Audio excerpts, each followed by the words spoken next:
Hello and welcome to the program Crime of the Week on Third Eye Africa TV, your #1 crime TV station in Nigeria. Crime of the Week is a program that brings extensive report of crime happenings during the week. My name is Margaret Adewale and I will be your host for today. Join me as we dive into the world of crime. On Crime of the Week today, EFCC arrests 62 suspected internet fraudsters in Ekpoma and Abuja. NAFDAC uncovers banned, unregistered and expired products in Idumota. And also NAPTIP intercept 13 girls on their way to Baghdad and Iraq for sexual and labor exploitation. These and many more stories we will bring after the break. Stay with us. For deeper analysis on security situation in Nigeria and beyond, watch Third Eye Africa TV. Welcome back from that break. We begin the report from the EFCC as operatives of the Benin Zonal Directorate of the Economic and Financial Crimes Commission (EFCC) during the week arrested 47 suspected internet fraudsters at different locations in Ekpoma, Edo State. The suspects were arrested based on credible intelligence that linked them to fraudulent internet activities. Items recovered from them include 14 exotic cars, laptops, and phones. They have made useful statements and will be charged to court. Meanwhile, after the raid by the EFCC, report gathered shows that students of the Ambrose Ali University no longer make use of their bikes or cars as the school looks deserted. This is to avoid being arrested by the EFCC. Guys, take a look at Ekpoma. After EFCC raided, sounds everywhere. See our school. If not before, I said GLE, they don't fly all this place. I swear, guy, you should say that AU be this. Everywhere just quiet, guy. If not, JK, GLE, Benza, everybody they fly. For don't they fly, everybody they fly back now. So guys, this is A right now. In other development, operatives of the Makurdi Zonal Directorate of the Economic and Financial Crimes Commission (EFCC) have arrested 15 suspected internet fraudsters in Abuja. They were arrested in Amax apartment Guzape following credible intelligence that links them to fraudulent internet activities. Items recovered from them include a Toyota Highlander with customized registration number and phones. They have made useful statements and will be charged to court as soon as investigations are concluded. Moving on to the story of NAFDAC officials during the Idumota open drug market operation have uncovered numerous banned, unregistered and expired products, including narcotic and controlled substances. These include tramadol 225 milligrams and various bands of codeine and cough syrups, rohypnol and other illicit drugs. NAFDAC regulates drugs, food, chemicals, water. The aim of our regulation is so that you and I we feel better when we use medicine. When we take food, we feel confident. We will not be sick when we take food. When we take water, we will not have diarrhea. When children take medicine, they will not die because of medicine that doesn't have anything inside them. That is why we regulate. That's why we are here today in Idumota, to make sure that those that are selling medicines are properly registered or licensed. To make sure that what they are selling will make you and I better. So that's why we are here. We are here to make sure our people feel better when they use medicine, that the medicine will not kill them. Where you store the medicine is important. If the temperature is too high, if it is too hot, the medicine may degrade, may spoil. And what is meant to be done in your body will not be done. So we are here to regulate, to control. We are here to also make sure that there is no counterfeit. If a company is properly registered and somebody is counterfeiting them, the trade of that person will be spoiled. So it's public health, your health and myself, and also trade. and also our image in the world, the image of Nigeria in the world. First thing is your health and my health. The second thing is to protect trade for those that are registered legally, so that people will not make a copy of bad copies of what they are doing, whether good or bad. Counterfeiting is illegal. So we are here to regulate, to control, and I thank you for gathering this afternoon. Thank you very much.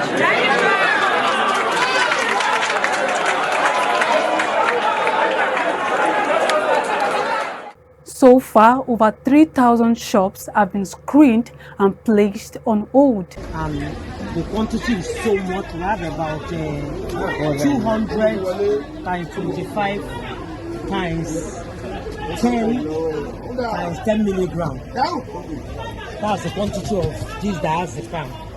Then we have a rofinol, date rape drug. Rofinol, date rape drug. That's what that's the active ingredients. This is what they add to the drinks of young girls, and they will sleep up and they rape them. This is a drug. That's why they call it rape death drug. Then Nitrazepam, that's another brand of diazepam.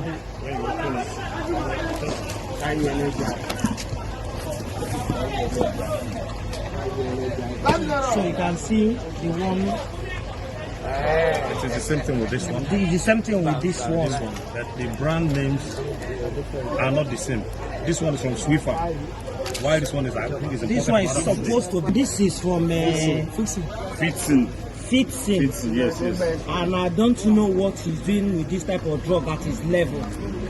And most importantly, these drugs were hidden in a place you can never believe you will see drug, not to think of highly controlled medicine. So this is just a carton of this. So we go to the next one. Nitrazepam. This is nitrazepam, 5 milligram. It was also discovered inside the hideout. Then we have Ampiclox from GSK. And we know that GSK has left this country, and most of the drugs purportedly from GSK is not really from GSK. Until otherwise proven, we are asked to mop them up for now. So these are the drugs. Then I think we saw cough syrup with codeine. Cough syrup with codeine was banned by NAFDAC since 2018. So I wouldn't explain where he's getting cough syrup with codeine. They are not in pack, they are quite few, but maybe he will tell us where the remaining ones are. And these are what we saw. These 4 bottles is what we saw in the hideout. So I think this, we decided to pick him up because I wouldn't know why this type of drug should be hidden in such a place. And when I got there, the people around were saying, "Madam, this place is a toilet, this place is a toilet." I said, "This place is not a toilet." Then I peeped inside, and behold, I saw cartons of drugs, and I insisted it should be opened, but there was nobody to open it. So I had to get the IPO with a hammer to break open the store, and that was where we recovered all this. So as we are now picking up this, he came in as the owner, so we also picked him with the S-Beats. Thank you.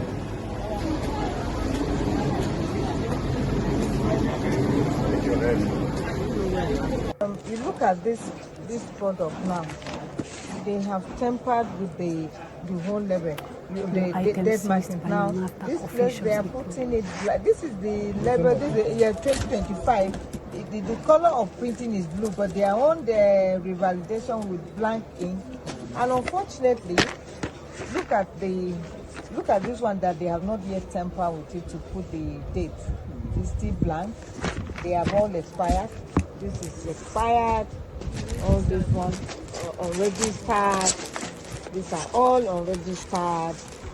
And the first mark, unfortunately, look at all these ones. These are all sitting in a very horrible environment that no one would have thought. This one is not registered. Unfortunately. So where is the face mask? Look at the face mask now. Someone just went to import, open the face mask, and then these are all imported. Look at them. Malaria test kits. Okay. All of them are just tested, unregistered, imported, and hidden in a now.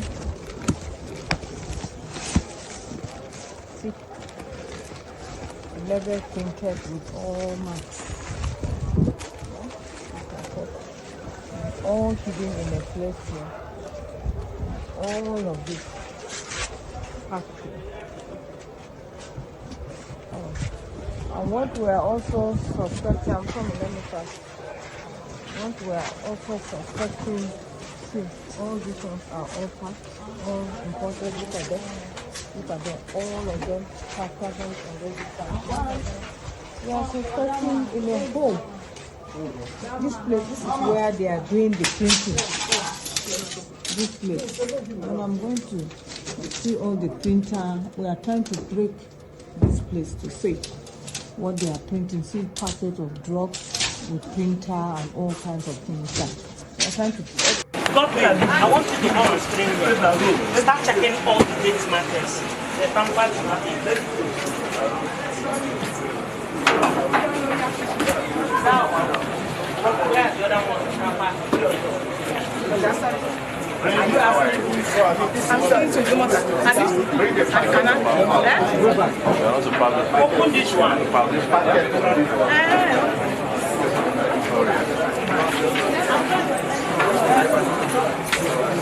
I am from company.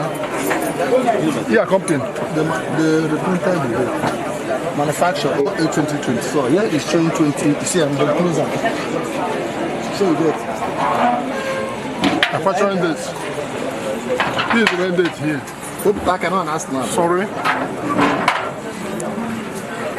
20%. More items were seized by NAFDAC officials, and they include drugs such as Analgin, vaccines meant for cold chain storage, and oxytocin for maternal health improperly stored outside the cold chain, and medical products. We still have more report on seized items. These condoms are actually donated USAID on UNFPA condoms that expired since 2022. So it's revalidating and putting them into KISS packaging materials and extending the date to 2027. So what you find in KISS all over the market are actually not KISS condom. They are counterfeit versions, of the expired donated condom. And from Anambra State, Mrs. Nonye Soludo, the wife of Anambra State Governor, has condemned and expressed displeasure over the rate of moral depravity in the society. The governor's wife was reacting to the case of an alleged defilement of a 4-year-old girl in the state by a 56-year-old pastor identified as Emeka Nkama, who hails from Ebonyi State. The incident, it was gathered, happened in Obosi, Idemili North local government area, where the self-acclaimed pastor has his church. Jesus Built the Church Mission, Obosi. According to a report from the media head to the governor's wife, Daniel Ezeigwe, Mrs. Soludo, who received official report of the case from the Commissioner for Health, Dr. Hafam Obidike, and the chairman of Idemili North Local Government Area, Mr. Stanley Walker, assured to take legal action to ensure that thorough justice is served while also facilitating the treatment and the improvement of the health status of the default child, which was said to have been worse since the incident. It was when the child's health worsened after being put through herbal medicine that her mother eventually reported to the primary health care facility, Ezegwe said. Continuing, he said the mother of the little child who confirmed the incident also disclosed that the alleged culprit had been detained since last month, but speculations reveals that he may soon be released if no urgent legal action is taken against him. It was, however, gathered that the governor's wife, after receiving a report of the incident, immediately swung into action and called for closer monitoring of the child's health, with every detail of her treatment and recovery sent directly to her. The governor's wife was said to have also directed the State Commissioner for Women Affairs and Social Welfare, Mrs. Ife Obinabo, to take up the case and ensure that necessary investigation is conducted and the suspect is urgently brought to book as soon as possible. According to Ezekwe, Mrs. Soludo, while describing the incident as barbaric and heinous, also assured to keep a close tab on the case to ensure justice is duly served. He said the First Lady also criticized what she described as a culture of silence to dangerous crimes, insisting that the war against domestic and sexual violence would only become easier when people begin to speak up. She equally commended the chairman of Idemili North, who has already taken up the cost of the child's treatment. Mrs. Soludo further maintained a commitment to leading the fight directly to offenders, stating that Anambra State remains a red zone for gender-based violence and domestic crimes.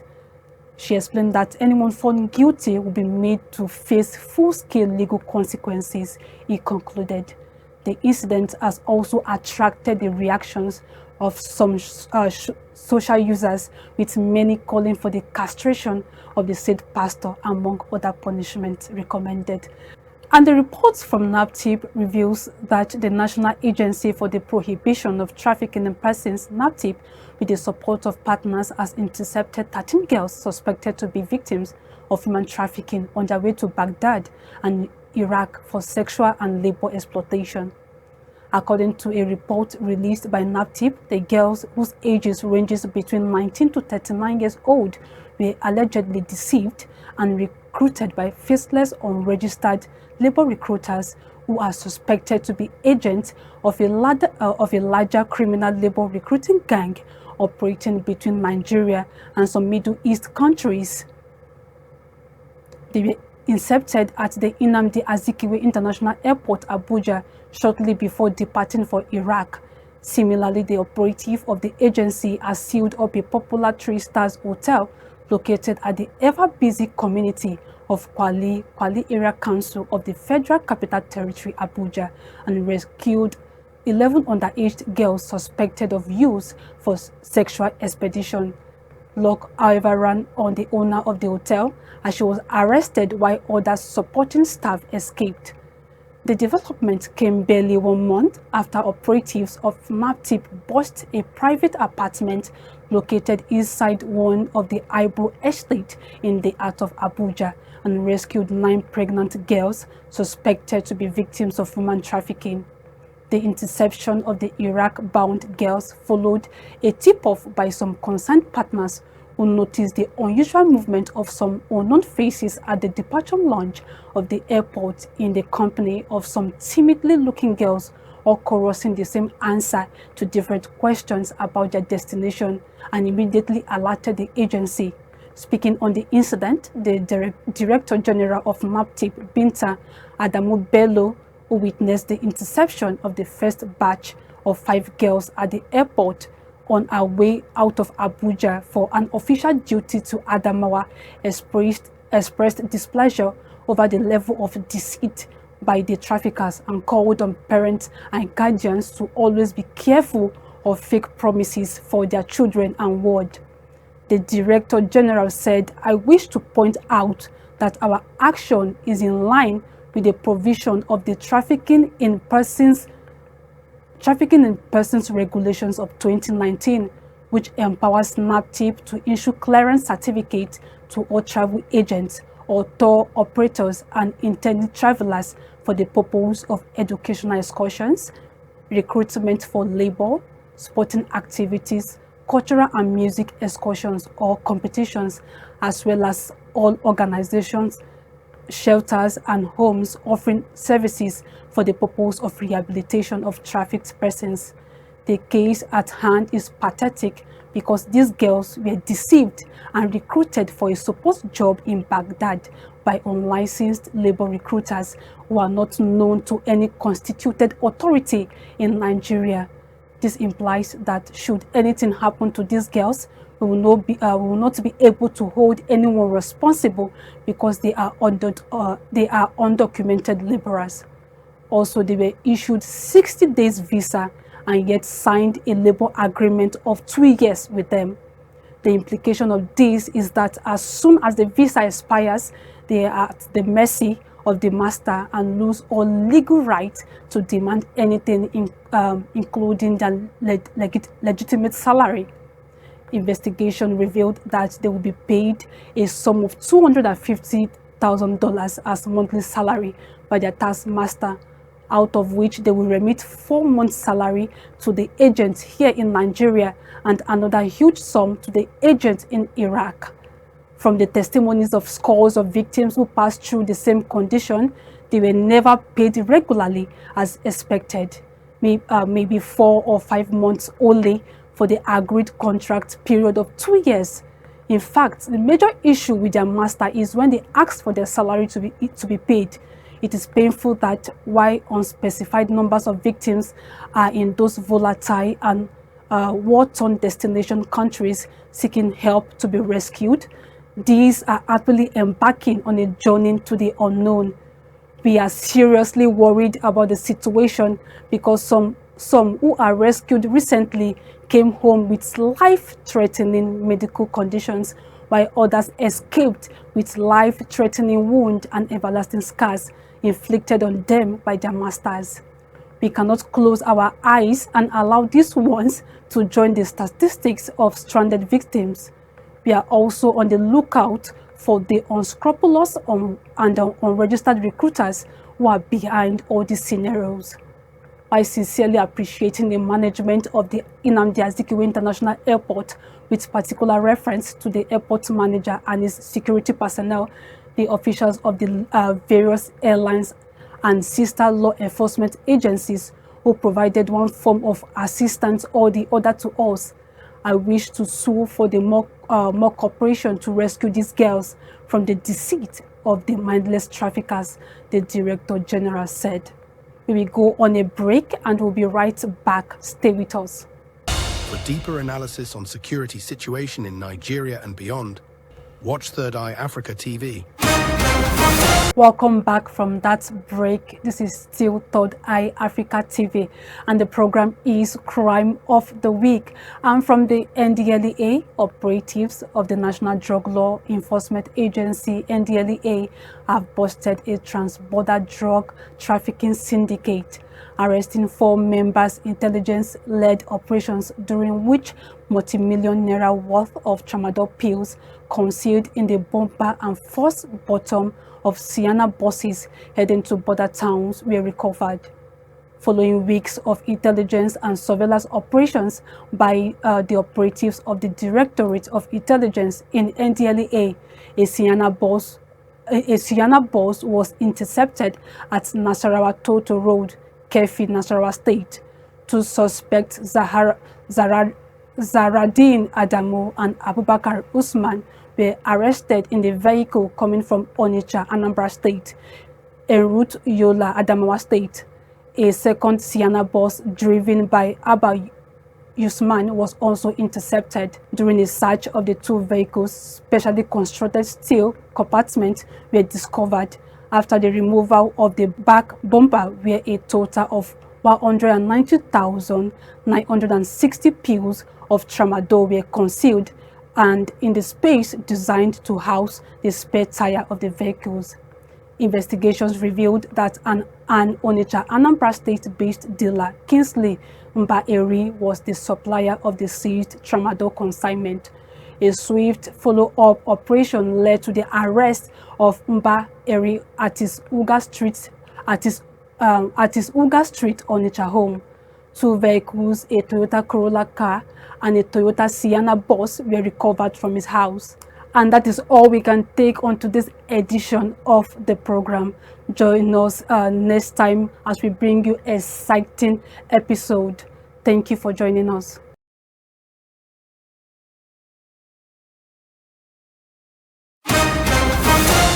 For deeper analysis on security situation in Nigeria and beyond, watch Third Eye Africa TV.